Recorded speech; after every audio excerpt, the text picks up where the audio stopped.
In a faraway village called Dakanka, there lived a man named Enosi. Enosi was not like the other villagers. He had the biggest house anyone had ever seen. His house was so big, it looked like it could touch the sky. Enosi also had the most beautiful horse. A horse so strong and shiny that everyone in the village would stop and stare whenever he rode by. But there was something else about Enosi. He was very rich, even richer than the king. He had more money than anyone in the village.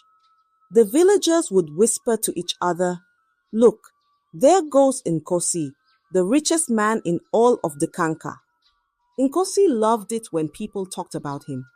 He liked it when they stared and pointed, saying, "Wow, look at his big house. Look at his fine clothes. Look at his beautiful horse." But Enosi was not just rich, he was also very proud. He wanted everyone to bow to him when he walked by. He wanted people to treat him like he was a king. "Everyone must bow to me," Enosi would say to himself. And so, Enosi walked through the village with his head held high, enjoying the way people looked at him, talked about him, and even feared him. But there was something Enosi didn't know. Being rich and proud doesn't always bring happiness, and soon Enosi would learn this in a way he never expected. Enosi was not just rich, he loved getting married too. In fact, Enosi got married almost every week. He would walk through the village, looking for the prettiest girls, and when he saw one he liked, he would say, "That one will be my wife." At first, Enosi did things the right way. He would pay for the weddings, just like everyone else. He would give gifts to the girl's family, and there would be a big feast with lots of food. The villagers would come, and there would be dancing and singing. Everyone would say, "Enosi is so rich and generous. Look how well he takes care of his wives." But after a while, Enosi thought, "Why should I pay for these weddings? I am richer than anyone here. I don't need to pay for anything." So, Enosi stopped giving gifts. He stopped having big feasts. Instead, when he saw a girl he wanted to marry, he would just take her without asking. "Come with me," he would say, and the girl had no choice but to follow him. The villagers were scared of Enosi. They knew he was powerful and rich, and they were afraid to say no to him. They didn't want to lose their daughters, but they didn't know what to do. "What can we do?" they whispered to each other. "Enosi is too strong, too rich. We cannot stop him." So, Enosi continued to take as many wives as he wanted, without paying, without asking, and without caring about how the villagers felt. And with each new wife, Enosi's pride grew bigger and bigger. But deep down, the villagers began to resent him, and the seeds of trouble were quietly being planted. The people of Dakanka were not like Enosi. They were poor and struggled to make ends meet. Sometimes they needed help, maybe some money to buy food or to fix their roofs when the rains came. And so they would go to Enosi because everyone knew he had more money than anyone else in the village. But Enosi was not kind. When the villagers came to him for help, he would say, "I will help you, but only if you give me something in return." And what Enosi wanted was not money or crops. He wanted their wives or their daughters. "If you want my help, give me your daughter," Enosi would say. "If you can't pay me back, then your wife will do." The villagers were heartbroken. They loved their families, but they had no choice. They were too poor to refuse, and Enosi was too powerful to argue with. Even the king, who was supposed to protect the people, could do nothing. When the villagers went to him, begging for help, the king would shake his head sadly and say, "Enosi is too powerful. I cannot stop him." The king was afraid of Enosi. just like everyone else. And so the villagers were trapped. They needed help, but the price was too high. They watched as Nkosi took their daughters and their wives, feeling helpless and sad. Their hearts were heavy, but there was nothing they could do. Nkosi's greed and pride were growing, and the villagers' pain grew with it. But deep inside, the villagers wished that one day something or someone would come to change things. They wished for a time when they wouldn't have to live in fear of losing their loved ones to the greedy, arrogant Nkosi. They didn't know how or when, but they hoped and prayed that change would come. One sunny day, Nkosi was riding his beautiful horse through the village, as he often did. As he passed by, he noticed a girl named Amma. Amma was very beautiful, with bright eyes and a kind heart. But there was something different about Amma. She didn't look at Nkosi the way other girls did. Instead of admiring him, Amma stared at Nkosi with disgust. She did not like him at all.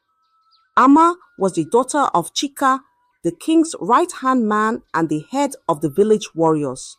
She was strong, brave, and not afraid to show how she felt. When Nkosi saw the way Amma looked at him, he felt angry, but also determined. How dare she look at me like that? Nkosi thought. I will make her my wife, and then she will learn to respect me. Without wasting any time, Nkosi decided to take Amma as his wife. He didn't care that Amma's father was an important man, or that Amma didn't want to marry him. Nkosi was used to getting whatever he wanted, and he wanted Amma. Nkosi called his guards and said, "Go to Chika's house and bring me Amma. She will be my wife before the sun sets." The guards did as they were told. They marched to Chika's house, and without greeting anyone, they took Amma away. They didn't ask for permission. They didn't explain why. They just grabbed her and left. Amma struggled and tried to fight back, but the guards were too strong. They dragged her to Nkosi's mansion, where Nkosi was waiting, smiling with pride. "Now you will be my wife," Nkosi said, thinking he had won. But Amma was not like the other girls Nkosi had taken. She was brave and strong-willed. Even though she was scared, she didn't bow to Nkosi. Instead, she looked him in the eye and said, "You may take me to your house, but you will never have my heart." Nkosi laughed at Amma's words, thinking they meant nothing. But Amma's bravery was the start of something that would soon change everything in Dakanka. For the first time, someone had stood up to Nkosi, and the winds of change were beginning to blow. When Chika, Amma's father, heard what had happened, his heart filled with anger. His only daughter had been taken away by Nkosi, the arrogant rich man who thought he could do anything he wanted. Chika loved Amma dearly, and he couldn't stand the thought of her being forced to marry Nkosi. Chika went straight to the king. He was the king's right-hand man, and he believed the king would help him. "Your Majesty," Chika said, "Nkosi has taken my daughter Amma without my permission. This is not right. You must stop him." The king sighed deeply and shook his head. "Chika, my friend," the king said, "I understand your pain, but Nkosi is too powerful. He has more money than I do, and his men are many and strong. I cannot stop him. If I try, he might turn against me, and then what will become of our village?" Chika was furious. The king's words felt like a betrayal. How could the king, who was supposed to protect the people, be so afraid of Nkosi? But Chika knew he couldn't rely on the king. He would have to take matters into his own hands. Without wasting any time, Chika gathered some of the bravest warriors in the village. "We will go to Nkosi's house and bring Amma back," Chika told them. The warriors agreed, for they too were tired of Nkosi's arrogance and cruelty. That night, Chika and his warriors set out for Nkosi's mansion. They were determined to fight and free Amma. When they arrived, they found Nkosi's men guarding the gates. Chika and his warriors drew their weapons, ready for battle. The fight was fierce, but Nkosi's men were many and well armed. They were used to defending Nkosi's mansion, and they fought hard. Chika and his warriors were brave, but they were outnumbered. One by one, they were defeated. Chika himself fought with all his might, but in the end, he was overpowered. Nkosi's men captured him and the remaining warriors and threw them out of the mansion. "Go back to your village and tell them that Nkosi cannot be beaten," the guard said. Chika returned home, wounded and heartbroken. He had tried to save his daughter, but Nkosi's power was too great. The villagers heard what had happened and felt even more hopeless.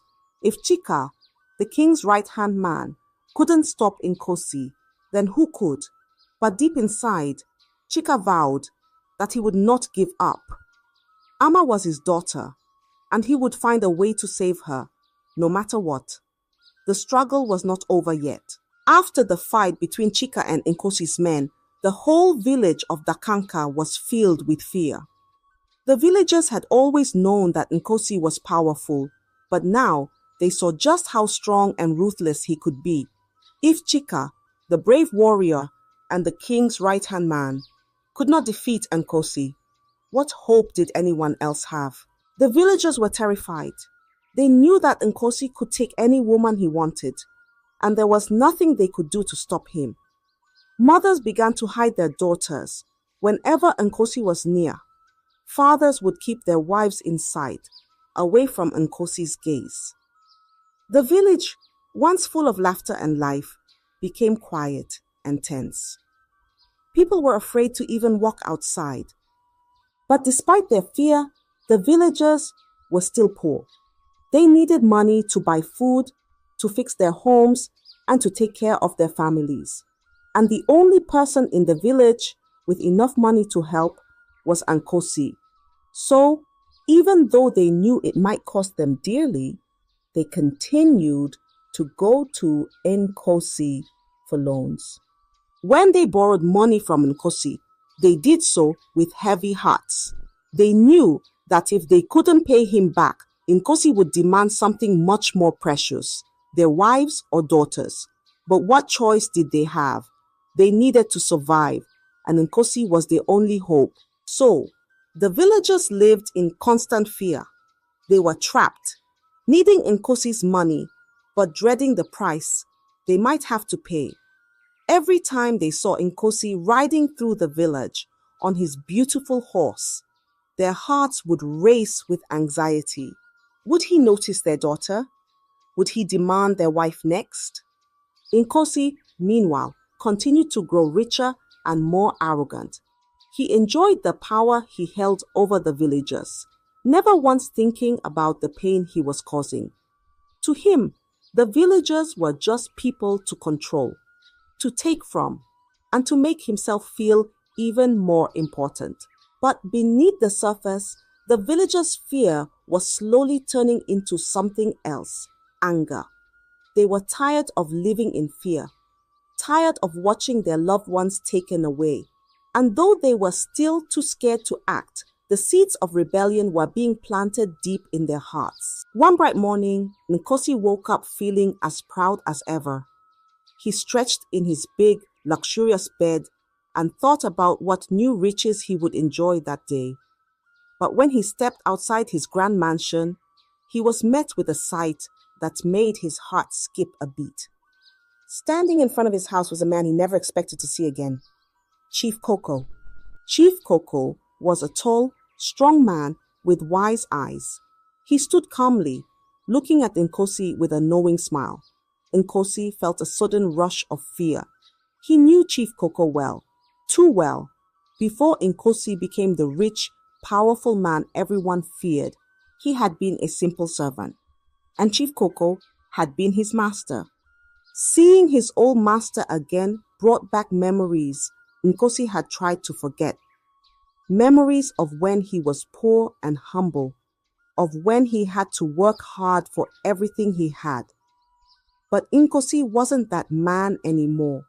He was rich, powerful, and feared by everyone, or so he thought. But now, with Chief Koko standing before him, all of Nkosi's arrogance seemed to shrink.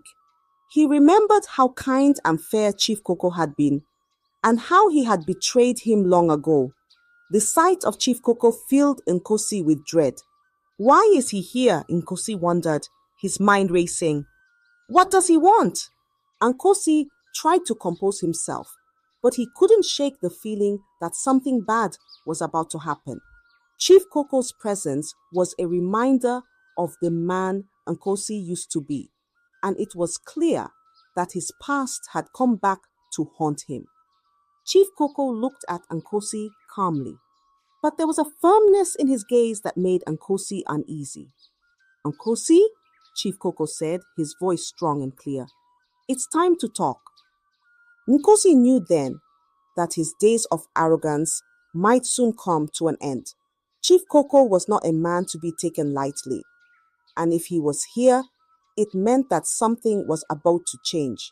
Nkosi's heart pounded as he realized that his past was catching up with him, and he might not be able to escape the consequences of his actions any longer. Chief Koko walked up to Nkosi with a stern expression on his face. He looked deep into Nkosi's eyes and asked, "Do you remember me, Nkosi?" Nkosi's mouth went dry, and he nodded, trembling. How could he forget? This was the man who had once been his master, the man who had treated him with kindness, only for Nkosi to betray him. Now, seeing Chief Koko again, Nkosi felt small, like the servant he used to be, not the powerful man he had become. As the villagers noticed the scene unfolding in front of Nkosi's mansion, they began to gather around, curious about the stranger who had appeared out of nowhere. They had never seen Nkosi look so afraid before. Whispers spread through the crowd as they tried to figure out what was happening. "Who is this man?" they murmured. "Why is Nkosi so scared?" Chief Koko turned to face the crowd, his voice steady and strong. "Let me tell you a story about Nkosi and me," he began. The villagers fell silent, eager to hear what the stranger had to say. Chief Koko continued, "Many years ago, Nkosi was not the rich man you see today.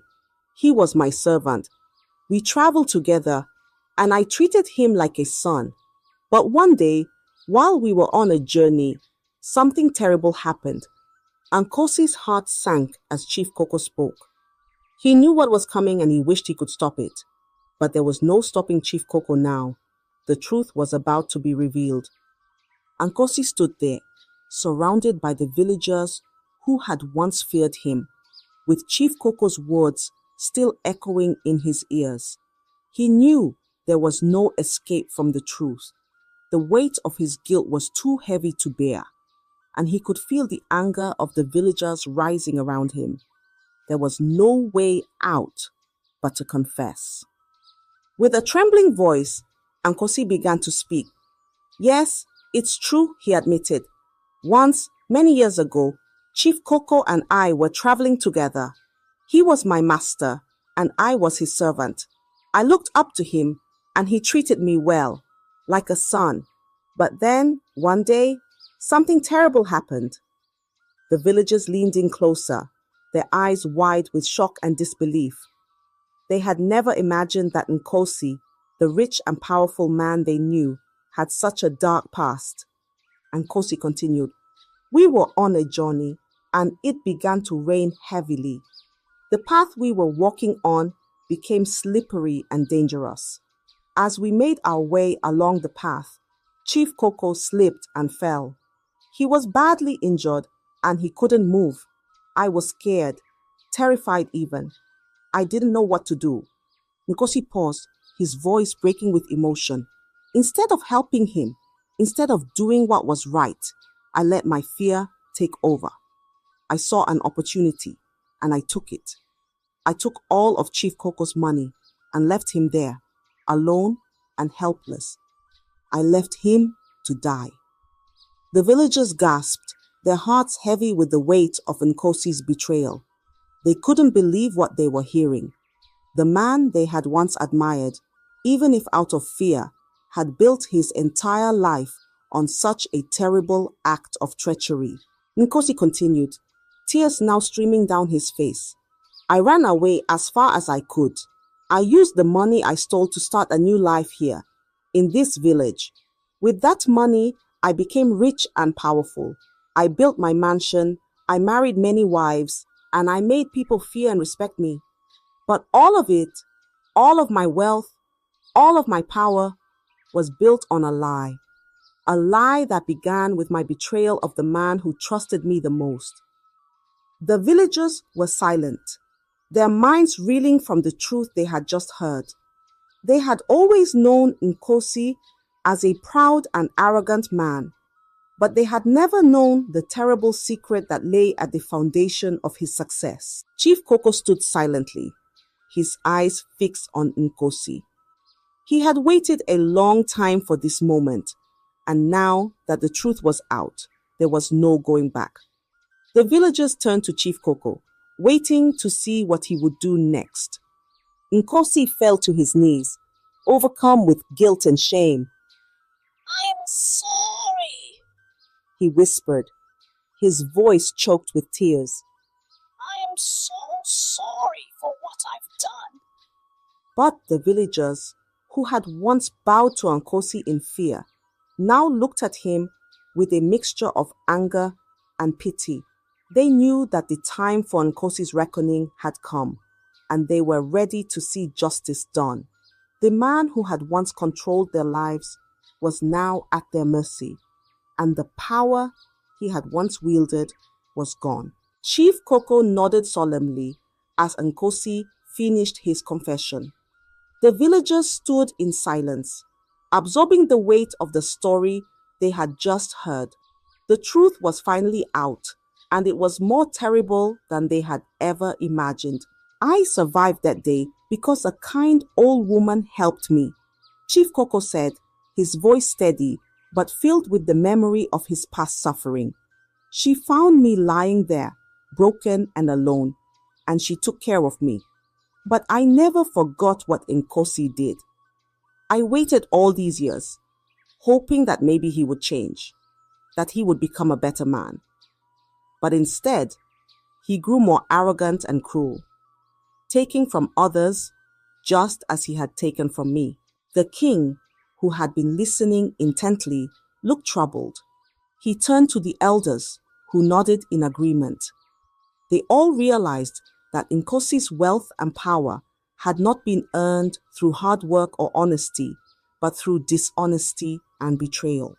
The king knew that justice had to be done, not just for Chief Koko, but for all the villagers who had suffered because of Nkosi's arrogance. With a heavy heart, the king stood and addressed the crowd. Nkosi's wealth and power were built on lies and cruelty, he declared. He has taken what did not belong to him, and he has hurt many people along the way. Today, that ends. The king ordered that Nkosi be stripped of all his wealth and power. Everything he owned, including his grand mansion, his beautiful horse, and all his riches, were taken away. Chief Koko's belongings, which had been stolen from him so long ago, were returned to their rightful owner. The villagers watched as Nkosi, once so proud and powerful, was left with nothing. Nkosi's wives and children were filled with shame. They had once lived in luxury, but now they had nowhere to go. The women who had left their husbands to be with Nkosi felt too embarrassed to return to their families. They realized too late that they had been deceived by Nkosi's wealth and had lost everything because of it. The villagers, who had once feared and Nkosi now felt a sense of justice and relief. They had learned a powerful lesson. Arrogance and cruelty would only lead to downfall. And Nkosi, who had once had everything, was now alone and destitute, a man who had lost it all because of his wicked ways. And so, the story of Nkosi became a tale told for generations in the Kanka village. It was a story that reminded everyone, young and old, that true wealth does not come from riches or power. True wealth comes from kindness, humility, and treating others with respect. The villagers of the Kanka never forgot the lesson they learned from Nkosi's downfall, and they passed it on to their children, ensuring that the tale of the arrogant man who married 1,000 wives would never be forgotten. I hope you enjoyed the story. If so, please like the video, comment what you learned from the tale, and don't forget to subscribe to the channel for more enchanting tales just like this one. Thank you.